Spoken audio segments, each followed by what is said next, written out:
Bonjour docteur, Bonjour, mon frère. c'est un lundi à la division pêche et élevage dans le bureau de Bob. Docteur, j'ai suivi vos deux vidéos annonçant la perte de votre téléphone. Et dans ces dernières, vous aurez dit que vous aviez perdu votre bureau. Nous pouvons savoir comment est-ce que le bureau serait perdu par une perte d'un téléphone. En tout cas, merci pour la question. Vous savez, quand il y a eu perte de ces téléphones-là, c'était aussi une réaction épidémique émotionnelle que j'ai trouvé en ces téléphones-là toute une vie. Vu que c'était circonscrit dans toutes mes activités, c'était mon compte bancaire, les échanges à l'étranger, les amis de la diaspora, comment est-ce qu'on partageait, on les faisait. Mais c'est à la minute où il y a eu quand même un confrère, docteur Régis Pascal Gandou, qui m'a ressaisi. Il me dit, docteur, vous perdez votre téléphone aussi, vous perdez un bureau. Mais Jésus-Christ de Nazareth, il est tout. Mais on ne t'a pas arraché la tête. On ne t'a pas arraché la tête. Et cette déclaration-là, elle était épidermique. C'était trop touchant. Néanmoins, et j'ai recirconcis ma phrase. Donc, le bureau était dans ma tête. C'est le matériel qui m'avait poussé, peut-être, à prendre le matériel au-delà même du spirituel. Or, le spirituel m'était déjà donné par Jésus-Christ dans ma tête. Amen. Ok, docteur Pascal. Et je profite aussi de l'occasion, vu que c'est un lundi, pour d'abord demander à tous mes agents, ici nous sommes à la fonction publique, l'État c'est l'État patron. L'État c'est l'État qui donne le travail. Bien entendu, il y a des retards, il y a des ça, il y a tout ça. Mais le respect du travail, c'est quelque chose de grand. C'est quelque chose de très grand. Nous ne sommes pas à la fonction publique pour blaguer.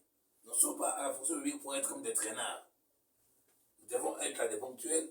Venez apprendre et profiter aussi de ce que nous avons aussi appris ailleurs.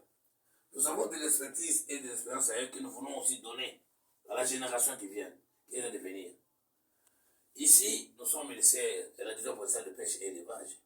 C'est une nouvelle division en gestation où la majorité, nous sommes des médecins vétérinaires, des techniciens vétérinaires, donc ceux-là qui ont fait des études agronomiques ou vétérinaires, qui sont les bienvenus ici.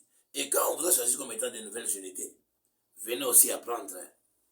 À chaque fois que vous venez ici et être en contact avec les confrères vétérinaires, vous vous habituez aussi à la façon de faire des vétérinaires, à la façon de faire de la division. Aujourd'hui, il y a 2 ou 3 agents et vous allez dire que non, la division n'est pas ouverte à tout le monde. Nous vous prions d'être là. Venez, nous allons faire un renforcement des capacités à l'interne par rapport à la thématique vétérinaire, parce que nous sommes précisément dans le monde animal ici. Et tout cela qui vient, nous allons vous orienter bien à travers de l'administration. Il n'est pas dit que tous devons avoir fait des sciences liées à la profession animale ou vétérinaire ou agronomique. Néanmoins, il y a toujours des encadreurs à l'interne. C'est juste un peu ça ce que je veux demander aux agents. Prenez la chose au sérieux, venez, et l'État a besoin de vous.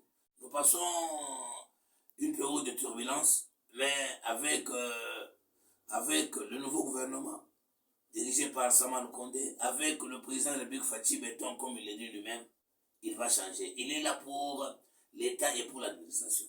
Donc, retroussons nos manches, Touré Okazi.